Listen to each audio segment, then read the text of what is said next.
I'm Amber from Memphis, Tennessee. This will be my first time hiring a male escort. I've never done this before, so I'm excited to see how this works out. Yeah, so as you'll have seen from the beginning of this video, this case is a little unusual because it has somebody who's a reality star within it, and it ends in the most horrific of fashions. And again, I'm not a really judgmental person, though some of you who come to my channel may think on occasions that I'm quite judgy towards the offenders. But with respect, I kind of struggle with the whole genre of gigolos and the idea of hiring a guy to service my needs, shall we say. But each to their own, and we live in a very liberal world now. And when it comes down to Ash Armond, this is essentially how he became notorious. But it didn't begin like that. So let's talk about Akshaya Kubiak. So he becomes known as the stage name Ash Armond, and he's one of these charismatic stars of Showtime's Gigolos. And Gigolos is a provocative reality series. It follows the lives of male escorts in Las Vegas. It offers companionship, intimacy, emotional connection to all the clients. Let's be honest, it also offers sex, but obviously they don't get involved in the gigolo contract with the aim of it ending in sex, apparently, because that would be illegal. It's just convenient they tend to have sex as a byproduct of enjoying a meal out, shall we say. Make of that what you will. But understandably, one of the things about reality TV is it's not just based on what they're doing for a job, it's based on the characters that they are. So it's about these individuals who took part in Gigolos navigating their own personal complexities. And one of the things about Kubiak is he stood out. Ash Armond, as he became, really stood out, not just because of his physical presence, but because of his spiritual energy. So he's often described as this Zen master, so a man who's really deeply immersed in meditation, holistic health, peaceful living, the things that most of us are really interested in. He spoke of love, of spiritual consciousness, of inner harmony, and people who knew him said this is a guy who exuded calm. And with respect, what I'm going to talk about in this case is not calm. It is the absolute opposite. It is chaos personified. So it's really intriguing that people who've been close to him for many, many years believe that he had that calm nature. It's what came next that basically makes that nature seem utterly devoid of people's true understanding, because what happens is utterly incomprehensible. Because the case that I'm talking about today, in a shocking twist of events, sees Ash Armond be arrested for the violent killing of his friend Herleen Dulai. This is a woman who went of her own volition to his home, and that's where she's found dead. And her injuries were horrific. They were brutal. They were absolutely extensive. So for me, this case is both perplexing and equally tragic. When we talk about Akshaya Kubiak, or Ash Armond as he is most notably known, we also have to consider the fact that even after I've told you exactly what happened, when it comes down to truth, I think that may remain elusive, just out of reach for any of us out there who are intrigued within this, because I don't think this full story has ever, or indeed is ever likely to be told. Now, before I kick off with the details of this case, just want to say a massive shout out to all of you coming back to my channel. Thank you so much. If you are finding my content interesting, can you please just subscribe? It takes you a second. Do it now, because it genuinely makes a massive difference to me. Also, if you want to share my content, that's amazing. Give me a like. I'd be really appreciative. And if you want more of my content, I release full-length videos and I do podcasts on Patreon and YouTube membership. To all of you supporting me there, thanks a billion. You're amazing. So let's talk about Akshaya Anthony Dixit Kubiak. That's his full name. I'm going to refer to him as Armond throughout this because that's the notable name that he's received notoriety for because of the time that he spent on TV. He was born on the 30th of November 1981. He was born in India. And when he was around 1 year of age, his family actually moved to Maine in America, but then they went to Japan. Now, since he was a very young boy, he grew up really immersed in the healing traditions and philosophies of the East and the West. And so his family's life was relatively unconventional. His mother, Rita, and father also actually lived with his dad's other lady. I kid you not.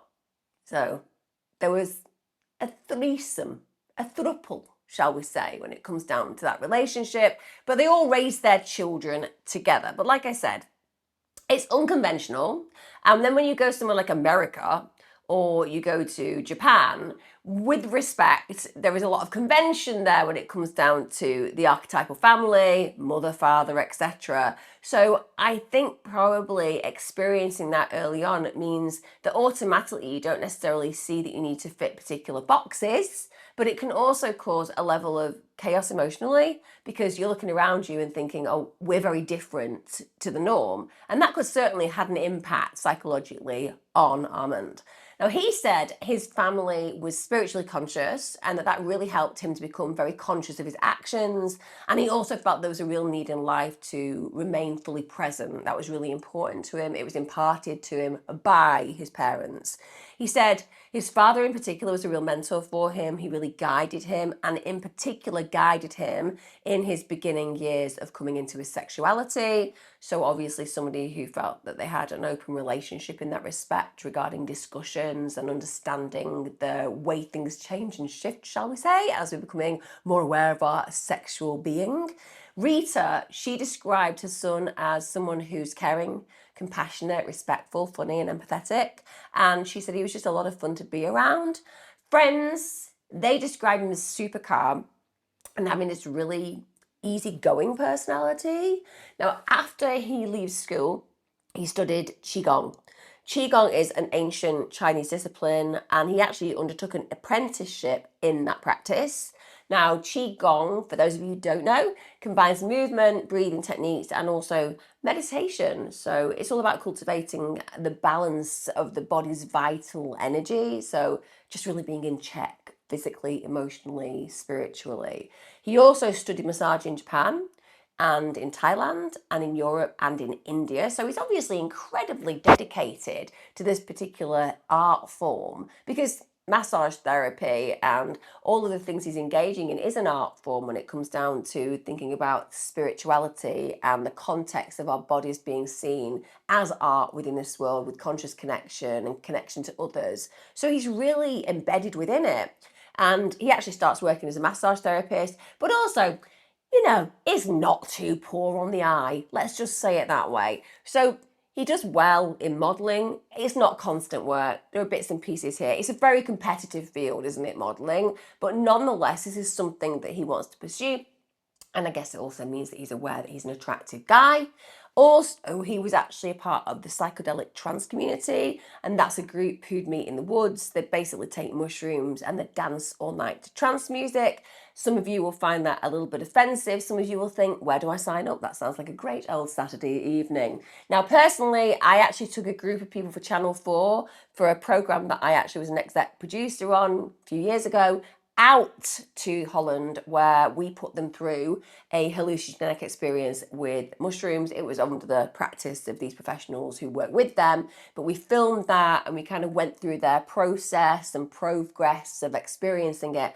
And it was pretty astonishing, the breakthrough that those individuals made. So I totally understand the fact that this is an area that a lot of people would wish to pursue and to expand their mind, shall we say. But I also know from personal experience, because I grew up in a very boring area when I was a kid, and you could just pick psilocybin mushrooms in the fields when it was later in the year, September, October, and then you would have a good few months of getting high on mushrooms and having fun with your mates. And I've seen it go horribly wrong because hallucinogens are not just about the drug itself. And when it comes down to mushrooms, sometimes you can get the potency incorrect, the type incorrect. These are all problem areas that are deeply controversial when it comes down to taking these drugs, when you're trusting others to supply you the appropriate ones. But for the most part, it also depends on who you are psychologically and how you feel just on a day-to-day basis. It's not necessarily the best space and place to be if you're feeling manically depressed and then you end up taking loads of mushrooms, because it can cause issues such as having a break from reality, a psychotic break that's drug-induced. So it's one of those things that I am really positive about in a lot of ways, but I also come down to that need to be cautionary, because these kind of experiences are not for everyone. But certainly for Ash Armand, it's something he's very, very connected to. Now, in 2012, Kubiak began his own massage company in Miami. So he's, again, showing this determination, this commitment to his field. Then in 2012, this is where it gets a little bit left field, shall we say. He actually starts working as a male escort. So this is through a company called Cowboys for Angels. I think we can all understand the intonation in that particular title. Cowboys for Angels. Of course, the clients being the angels in this case, and those big, strong boys being the cowboys. Now, he said that one of the motivations for actually going ahead and doing this was he'd always been interested in the study about sexuality. He was on a podcast where he said, it's something that I've always been really interested in, how it affects society and how people interact through sex and how to kind of master your own sexuality so you know what you're doing, but it's not something that dictates your behaviour. So I guess just that retaining that Zen level that we're talking about regarding his character being in balance, where sex is massively important in your life, but it shouldn't dictate your life or indeed your behaviour.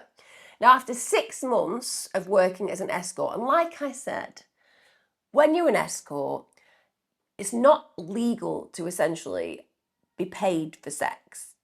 But after your nice meal, or your time at the cinema, or I don't know, gossiping about something interesting together, if you just happen to have sex, then that's apparently okay. That's the way to get around it. So he ends up having a meeting with the producers of the programme, Gigolos. Now, Gigolos is described as an unapologetic Las Vegas on steroids show. So very much a big reality show. It began in 2011. It followed male escorts in Las Vegas. It was basically exploring the fantasies of their clients. So looking in particular at the women and the dreams and desires that they had and allowing those gigolos to, I suppose, see those fantasies through. So this is when his name changes officially. So he starts being known as Ash Armand. And he's a very charismatic figure. He obviously looks very comfortable in front of the camera. It seems to be a relatively good fit for him. IMDb.com, it said that Kubiak added an eccentric flavour to the cast with a soulful and mystic persona. He's apparently known as the group's Zen master. Now, the show ended in 2016. Now, one of the things I used to do when I worked in TV was I did behind-scene assessments, psychological assessments on contributors for TV shows, and I refused to ever do them for reality shows. And the reason that I did that was because I genuinely do not feel that anybody goes into a reality show truly understanding the impact it can have on their lives. Because some people will shine and continue to shine when they've been in a reality TV show. They'll make a ton of money, but 99% will end up without any cash, without anybody caring, and it will take them from the very high to the very low. And I think it can be psychologically catastrophic for individuals. And also, I don't think reality TV should be called reality TV because I know from working in TV for 2 decades, it is not real at all. It is always scripted to a degree. The producers know where they're going to go, the editors know where they're going to go, and essentially your desires, your needs, your hopes, your aspirations, it doesn't matter what they are, you'll go in the direction they decide to take you. So it's not reality TV, it's scripted reality TV. And again, that means that very often you're not seeing the true picture of the individual that you're watching, and they're not able to convey that because they don't have the control. Now, he, like so many reality stars, after this show ends, really struggles. Money is a problem. He was earning a decent amount of money. He'll be doing a lot of personal appearances. People will love him. He's right at the top. And then all of a sudden, it's gone. Now, another gigolo who'd been on the documentary said it's tricky to have a normal life and maintain relationships whilst trying to work as a gigolo. We can also add to that, having been in a TV show, that's going to add another layer and dynamic to these issues. And one of the things that Ash Armond did after the show finished was he started using steroids. And this is likely to do with the fact that his self-esteem was plummeting, he wasn't getting noticed in the way he wanted to be noticed, and he felt that there was a way of maintaining people's interest by working on his body. There's actually a psychological condition called bigorexia, where men who have gone through self-esteem issues and are dealing with personal challenges and emotional issues, they will look at themselves and feel that the only way to be happy is to be bigger. And it could well be that that was something that he started to inhabit psychologically himself. Now, I've looked a great deal into this, and one of the things I can't find is a specific timeline for Ash Armand's relationships. But what I can tell you is he did date a woman named Tucci Cash. He dated her for nearly 3 years. So clearly he's somebody who is able to commit in those relationships. Then sometime after that relationship ended, he did end up seeing a woman called Tia Evans. Now, he was living with his friend Sean, who was another gigolo, but then Sean moves out. This is around March 2020, and that was so that Tia could actually move in. Now, one of the things that Ash Armond states on his Instagram profile is that he's a dad, he's a father. Now, his account's private, so I can't go into any deep details on that, but one source did say that his son was apparently named Elias. He was around 13 years of age in 2020, so we can presume that he had a child from a much earlier relationship. So that's the background to Kubiak, or Ash Armond as he becomes known. Now, in 2020, he meets a young woman called Herleen Dulai. Herleene was born in Northern California. She was born on the 22nd of April 1991. Her parents were from India. Her mother actually really bright woman. She's got 2 master's degrees. Her father's really bright. He's working as an aerospace engineer. It's very middle class. And she also had 2 older siblings, a brother and a sister.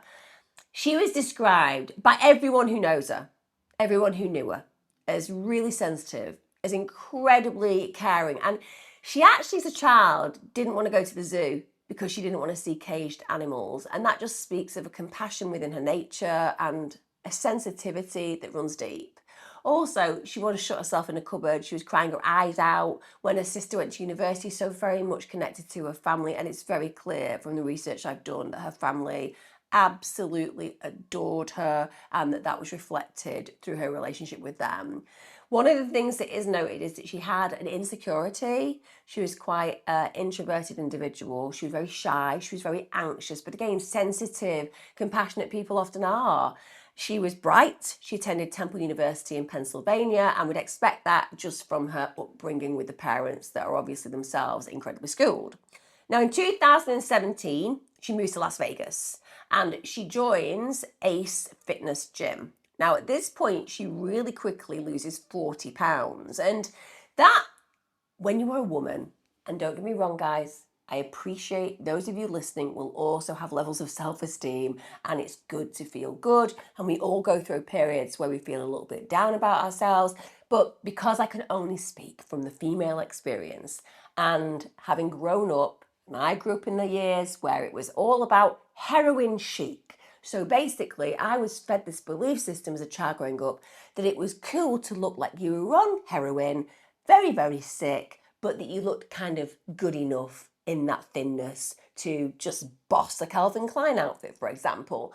This was the madness of my youth.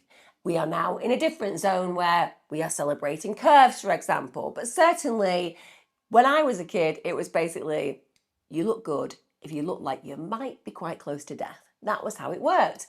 So when you are fed that belief system and you're growing up in this society that's very much, shall we say, revered thinness, when you lose weight, the world does this weird thing.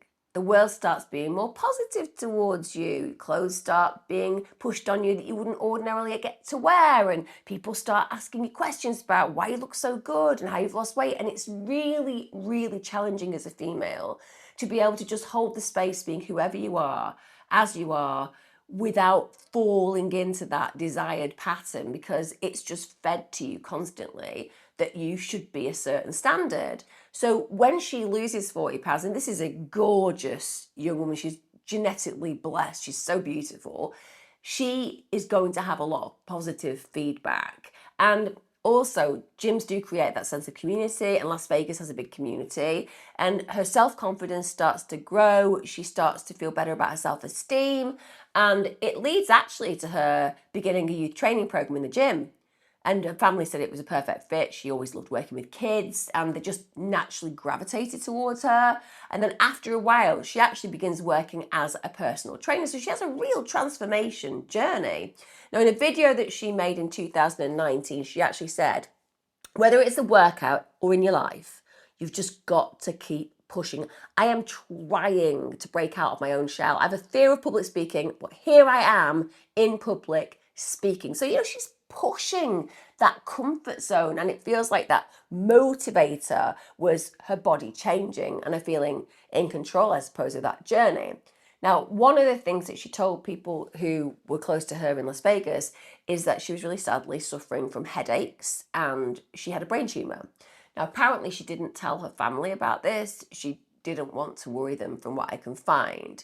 Now, in 2020, she suddenly leaves the role at the gym, and I cannot find a reasoning behind that. It could just be that she feels like it's time for new pastures. It could be that there was something going on in her personal life. It could be that she just doesn't like the job anymore. But it was around this time, so it's May 2020, that she meets Ash Armond. And the reason that she meets him is he basically reaches out to Herleen through Instagram. I think this is the modern way these days, isn't it? People give you a like and you're like, oh, maybe they're interested in me. And that's how we connect. Not that I do. I'm 605. Thank God it would just never work for me. I'd just be sat at home by myself. Now, the exact nature of the relationship between Ash Armond and Herleen isn't clear. A lot of people say they were just friends. Others say that they feel that Herleen was a client of his. Other people say that they were business partners. And one of his friends said, listen, he would go after the new models that seemed lost. So there's two ways of looking at that. The first and obvious way is to say, oh, somebody looks lost, they're vulnerable, they're needing guidance. And the thing about Ash Armond is clearly he sees himself as a little bit of a guru, but also it speaks to the potential of an individual feeling that they would have an opportunity to manipulate that individual. Because if you're vulnerable and you're younger and you're feeling lost and you're looking for guidance and somebody whips into your life and offers you that, it's going to be alluring. And so it could be that he was just quite predatory in that context. It could also be he just likes being revered. He likes people making him feel good about himself. And there's nothing like somebody making you feel good about yourself than an individual with vulnerabilities who's younger than you, who admires you and looks up to you. It's going to do that. That duality will play out. So you're going to get to be a little bit manipulative around them whilst making yourself feel like you're doing a really good job guiding them, whilst they give you lots of positive validation. And I suppose you can come down to the most philanthropic level of that analysis and say, maybe he genuinely felt that he was somebody who had something to offer individuals who were struggling. Maybe he understood his own struggles and he liked being in a situation that reflected that journey. But whatever his motivations, he gets in contact with her.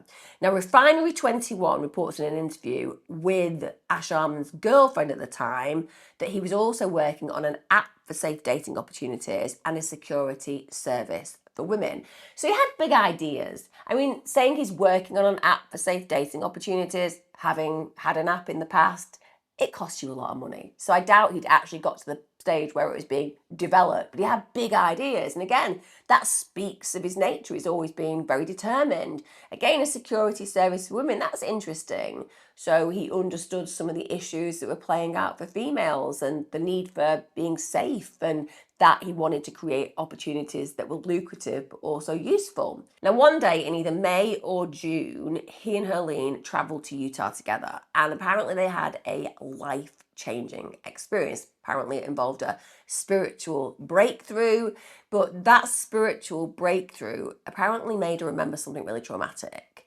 Now, he was really excited for Herleen to have that breakthrough, but it was noted by people who saw what had played out that he was basically stirring things up, and it wasn't his job to do that. And this is the problem. So this kind of suggests to me, and obviously this is just my own opinion, that he is digging deep with her and what's gone on in her background, who she is as a person, how she feels as a human being, the issues that have made her, and some of the challenges that she's endured. And the problem is, whilst that's very noble in some ways, it can be beyond your pay grade. Even though he thinks he's Zen master, even though he thinks he's Mr. Balance, even though he thinks he's somebody who can spiritually guide you, if you are working with somebody who has had trauma in the past, one of the things that can happen is that people can bury trauma. I'm not saying that they completely forget what happened. I'm saying they compartmentalize it. They put it somewhere safe until they're in a position or place or with somebody that they can work with that trauma on. And often that's through therapeutic avenues. It doesn't necessarily have to be with a therapist. You can have that in a relationship with a partner, for example, where they're just really good at listening and holding space. But for the most part, if it's trauma, you really can do with professional help. But if somebody is opening Pandora's box and doesn't know how to actually manage what falls out and indeed to pack it back up and close it neatly so you can explore it next time, you can cause people big issues. I'm sure many of you out there will have had people who thought they were doing you a favour by forcing you and pushing you to talk about something really challenging. And once you've done it, they're like, brilliant, that was great, off they go. And you're left to literally try to put your head back on. This is why it's so powerfully important where trauma is concerned to be treated with kid gloves. It really, really is. And I think that person noting that he was stirring things up that wasn't his job is absolutely correct. And for Herleene, bear in mind, she was seen as quite a vulnerable person, quite a lost person with some insecurities. She would need somebody who could help repackage that trauma. And also, she's probably a pleaser because of her sensitive nature. So when he's pushing her, even if it's uncomfortable, there's a likelihood that she's going to go for it because she feels like she has to do that because he's asking her to do that. Now, on the 15th of July, Herleene comes round to Ash Armand's home. Now, the reason for that is she's supposed to be dog sitting for him. He's going to Miami to see his son. Now, reportedly, he tells his girlfriend that one of the things about Herleene is that she's got some horrible dark energy around her. Now, dark energy and light energy is talked about a great deal across the board, actually, east and west. It really is talked about everywhere. And I think we can all note and relate that certain people give off a particular energy, and at times that can be very dark.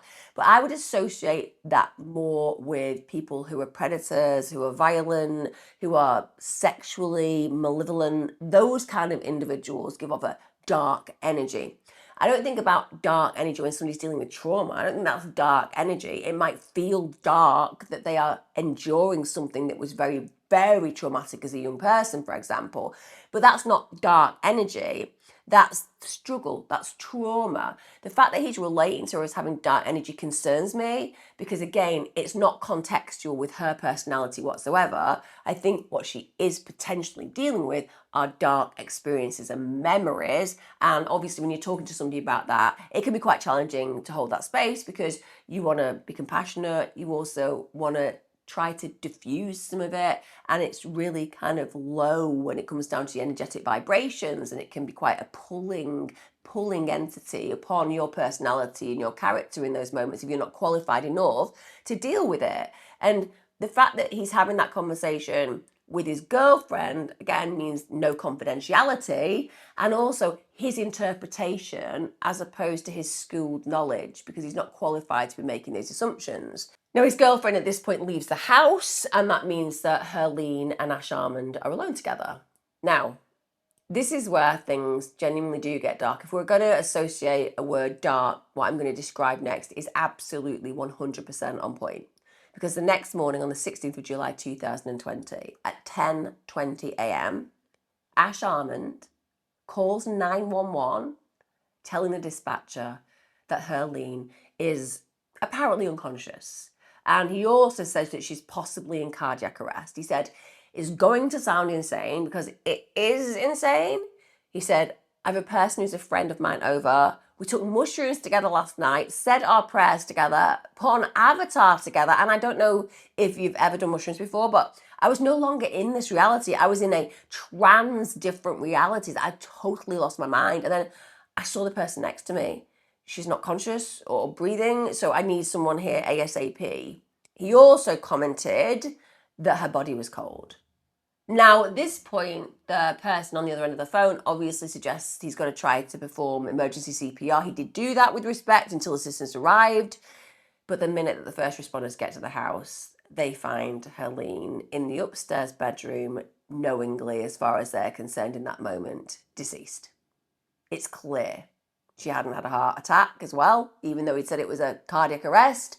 They can see just by looking at her that she had experienced an absolutely gratuitously violent death. And apparently there appeared to have been a struggle. One of the things they noted was her hair was matted. She had blood all over her head. Her face was black and blue and swollen. One of the paramedics actually said that she had bruising, 2 black eyes, and that she had trauma to the front of her face. And they also commented that she'd been there for a while. They said she's rigored, referring to rigor mortis.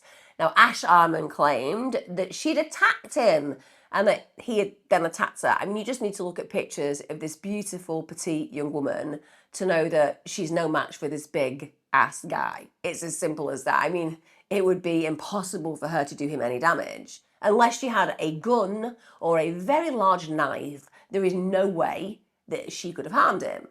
He actually told a fire captain at this point that he'd give himself up to the police upon arrival at the scene. He said, I did this, so he's kind of taking responsibility in that moment when emergency responders turn up. And even though he said that she attacked him, he literally had a small cut on his finger. So, of course, the police immediately arrest him at the scene. And detectives Jared Grimmett, he was one of the And Detective Jared Grimmett, he's one of the officers who initially attended, he said, literally, in his career, it was one of the worst beatings of a person that he'd ever seen. He actually said to describe the injuries would not do them justice. He said she was literally unrecognisable. That's how badly beaten she'd been. Now, bear in mind, this young woman, this gorgeous, sensitive, compassionate, lovely young woman, went to that place of her own volition because she trusted this man. He was guiding her to some degree. He was helping her. They then take clearly quite a high dose of mushrooms and she ends up unrecognisable, beaten to death. That in itself demonstrates the danger of these kind of hallucinogens when they are not fully understood and when they're administered probably at a dose that is completely incompatible with positive mental health and outcomes. And I'm not excusing this crime, by the way. I'm not saying that the drugs were why he did it. I'm saying that it ultimately demonstrates that he was not in any way, shape or form schooled on the potential pitfalls of taking these kind of drugs. And you can happily dance away at trance nights in the forest. You can believe that you're completely in control, but this demonstrates that even if you've been exposed to these kind of hallucinogens many times, dependent on your mood, dependent on your aggressive nature, dependent on whether you're taking steroids, shall we say, and that's an addition to who you are at this moment in time, you have no idea of your potential for harm. And I don't believe that everyone is capable of killing. I'm saying that if there is that predisposition somewhere within nature, or there is a, shall we say, rage or frustration within because somebody's facing challenges in their life, when you add to that these kind of powerful hallucinogens, you don't know where this is going to end. Now, an autopsy later reveals that Herleene's cause of death was blunt force trauma. She was also strangled. That was another contributing factor. I mean, her death was brutal and torturous and protracted and terrifying. And the evidence of strangulation, and we know that he strangled her because the evidence was a broken hyoid bone. Also, she had hemorrhages in the muscles of her neck. She had extensive injuries to her mouth, extensive. Some of her teeth were missing. Some of those fragments of her broken teeth were found in her stomach. Now, that means she was swallowing them, which means that she was at least conscious to some degree, potentially, when she was being beaten in that manner.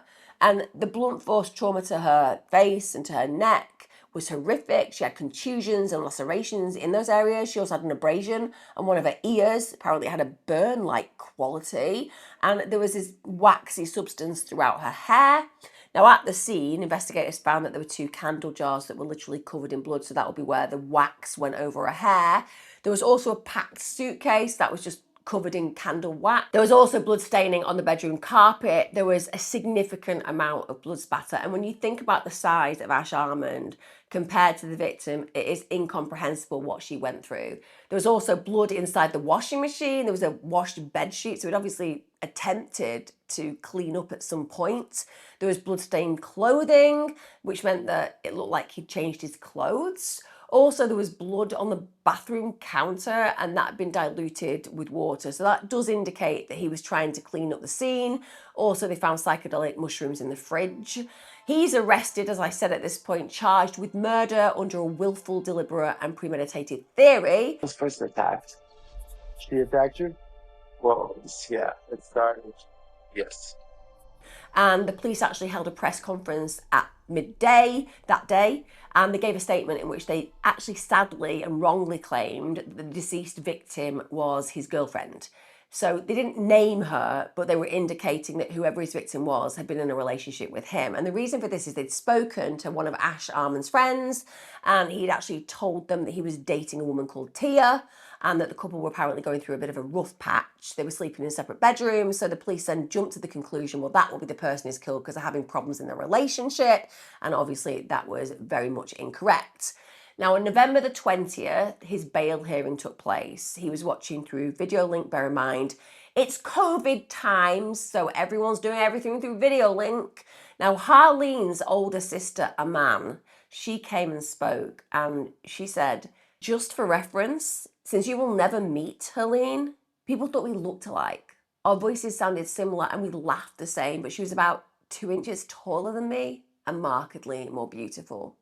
When she walked into a room, her aura of gentle lightness would fill all those present. When you look at me and at pictures of my sister's body, it will allow you to visualize what must have occurred to create that transformation. I mean, so powerful to come in and actually to say to all those people who would be seeing that evidence, this is what my sister would have looked like. Beautiful. Clearly her sister is beautiful too. And to just additionalize it, to bring Herleene to life in a moment which is basically about her demise and death. It's so powerful. Now, bail was denied, rightly so. He actually challenged the decision. He said that the district court abused its discretion by denying his bail motion because the state presented insufficient evidence of first-degree murder. With respect, I think that he is pushing his luck even going there. This woman was beaten to death in the most torturous and brutal of fashions, and you're saying you want to be walking the streets? Why would anybody think it was safe for you to be out? Now, the court fairly and rightly disagreed with that statement. They said that in the evidence he had admitted that he'd attacked Herleene and that her injuries were caused by a very violent beating. They included a broken hyoid bone because he strangled her. So that's, I'm throwing it out there, a lot of sufficient evidence. If you need evidence, it feels pretty sufficient. Now, it's argued also that the COVID-19 pandemic was meant to provide additional support by his defence team for getting him released on bail. That's also denied, fortunately, because let's be honest, how does the COVID-19 pandemic constitute a reason for bail? Those arguments feel, I'm going to say it, a little bit on the embarrassing side legally. Okay, we'll just release this really violent murderer on bail because some people are catching COVID, and at the end of the day, we should just definitely let him be free because of that. It's bizarre. Now, in September 2021, what actually plays out is that Kubiak, or Ash Armond, as I've talked about him today, he accepted a plea deal. He pled guilty to voluntary manslaughter and mayhem. He said he'd done this to basically spare the family the trauma of a trial. Whether that's true or otherwise, I can't state, but understandably, I would note that it is best if a family can be spared a trial because it's unbelievably traumatic, particularly in cases like this. Now, at his sentencing hearing, he said that whilst they were both on drugs, Herleene had attacked him, he'd blacked out, didn't remember attacking her. He actually said, I've never hit a woman in my life, and I certainly never wanted to hurt Herleene. Now, that might be true. He may never have hurt a woman in his life, but now he's a murderer. Sorry. There's no other way of saying it, is there? He'd killed her in the most horrendous, furious, rageful, out of control manner. You're a murderer the day you murder someone. It doesn't matter about your history. Whiter than white, cleaner than clean. And then you kill someone. Whether you say you blacked out or otherwise, it's your issue. You did it. You're culpable. You're accountable. You're responsible. Now, Herleen Dulai, who's Herleene's brother, he said that he just didn't understand why the force was ever needed. If indeed she had attacked him, which we doubt happened anyway, he didn't have any injuries apart from a small cut on his finger. But rightfully so, her brother says, well, if that's the case, why would you need such force to subdue my sister? He said she wasn't simply taken from us, she was brutally beaten to death. Actually, he's become a doctor, and the reason for that is he wants his sister to be proud. Apparently, she'd suffered from seizures as a child. She'd also been diagnosed, really sadly, as a young person with childhood cancer. And when he was talking about his sister's injuries, he said, I am uniquely equipped to understand how something like that can happen. He said he's always going to be haunted by the details of the injuries Herleene has sustained. He said it's clear that extreme force was used in the brutal attack. And the fact that he was essentially uninjured, it means his argument that he was attacked first was totally unbelievable as far as I'm concerned. I'm sure as far as you're concerned. And her family obviously see that. And there's a part of me that feels really sad that even though she's been brutalized and murdered in this way, the defense basically tried to portray Herleene as the aggressor. So basically sullying her reputation, even though he had barely a mark on him. It's galling beyond belief. Now, Josh Tomczak, who was Ash Armand's defense, he asked the judge in this case to make it so that he only served a minimum of 4 years in prison. He said that his client didn't have any criminal history. Tomczak also said that for the entirety of the time that he'd worked with him, that he'd spoken to him, Ash Armand's story hadn't changed from what occurred. But the judge said, as far as they were concerned, a lower sentence would not reach the, quote, gravity of the situation, the pain that the family members will forever have to deal with. She did actually agree that there was a low likelihood that Kubiak or Ash Armand would reoffend and commit another violent crime. He actually ended up getting sentenced to 8 to 20 years in prison, which I do find unbelievably lenient. 8 to 20 years?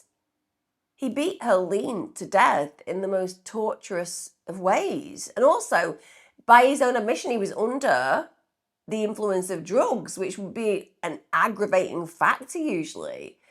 But this means that, at least for this period of time that he has been sentenced, he will be held at the Southern Desert Correctional Center in Las Vegas.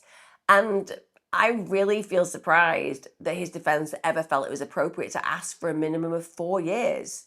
And also, why do they see that he's at a low risk of reoffending? He was capable of one of the most brutal murders that caused injuries the officer, who'd been an officer for many years, said were the worst that had ever been seen. Also, I can't go into any more detail about the court documents, the reasoning, because they haven't released them. So I don't know the specific details as to why they consider him a low risk for reoffending. I wouldn't want to be alone with him, just throwing it out there. And don't get me wrong, people will say, well, the court would have evidence that in his previous line of work, when he was a gigolo, he had a lot of alone time with women one-to-one and he didn't harm them. Yes, I agree. And granted, this is the first time he's snapped and murdered someone. But he said he blacked out. So what's to say he won't black out again and kill someone? And certainly, you would hope that when he gets released, there will be license conditions that means that if he goes anywhere near drugs again, he'll be recalled to prison.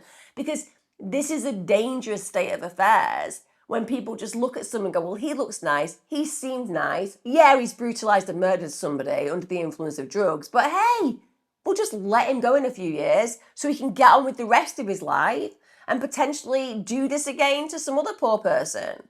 Also, mind-blowingly, Ash Armand actually appealed his sentence, saying that the court shouldn't have imposed a consecutive sentence because apparently the 2 crimes he was charged with were redundant. So what he does is contended that the crimes of mayhem and voluntary manslaughter are basically mutually exclusive because the former requires a finding of malice, but the latter requires a finding of absence of malice.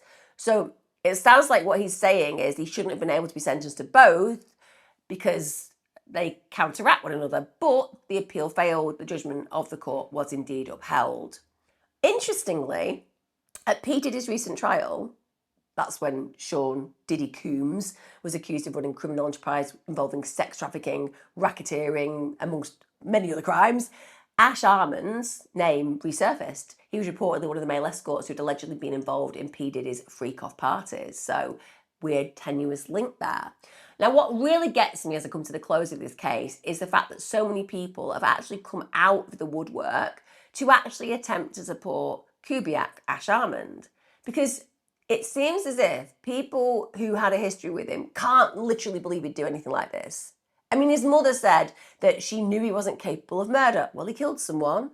His ex-girlfriend too, she said that there was no way, that's not Ash. When she heard the news, she said, we all know Ash as this healing, sweet guy.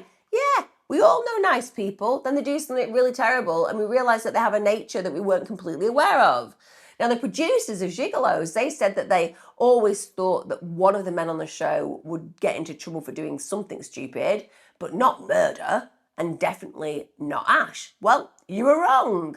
And many of his friends still to this day describe him really positively. They say he was kind, he was loving, he was innocent. Well, not really innocent, he's been found guilty of what I've talked about. He was playful, he was beautiful, he was genuine. Well, they're all lovely words. What about Herleene? What about the victim in this case? What about the loving sister and daughter who was beaten to death because she trusted that she could take mushrooms with this mentor and probably have some kind of spiritual breakthrough? Apart from her spiritual breakthrough was permanent because she lost her life.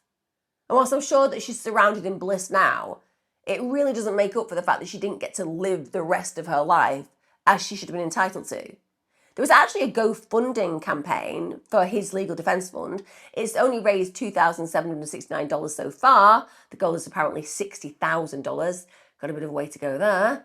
And in the campaign story, it's written, Akshaya, obviously because that's his real name, Akshaya Kubiak, is best known in his own world as a gentle healer, sensitive teacher and generous friend. The humour, compassion and kindness he brought to his acting roles are straight from his heart. People who know him or sense this from his Ash character find all the wild claims inconceivable and are certain a fair trial will prove them wrong.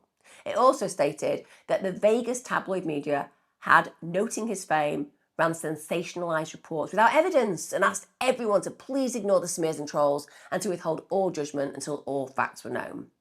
Now, fair play. They believed he was innocent, but he admitted that he was guilty. I appreciate it was for a lesser charge, and I think the sentence is ridiculously low, but all those people who have been supportive and saying he couldn't possibly have done it, well, he did. He did kill her. And it's not because Herleene was some kind of rabid monster who went for him. It's because he was under the influence, and there was obviously something happening in his psyche that made him act in that way, because there are deep feelings of darkness within him, not within her. Now, none of us are ever going to truly know what happened to Herleene that night. He still denies knowing exactly what went on. He sticks by that story that he blacked out, he's got no memory, and because no trial took place, the whole truth is likely never to be revealed. Now, Barbara Shearer, she's a director on a documentary into this particular case. She said, after diving into this case and going down the rabbit hole, there was a rush to judgment. Bottom line is they got the right guy. I'm not in any way saying they didn't and that didn't happen. We have the right guy.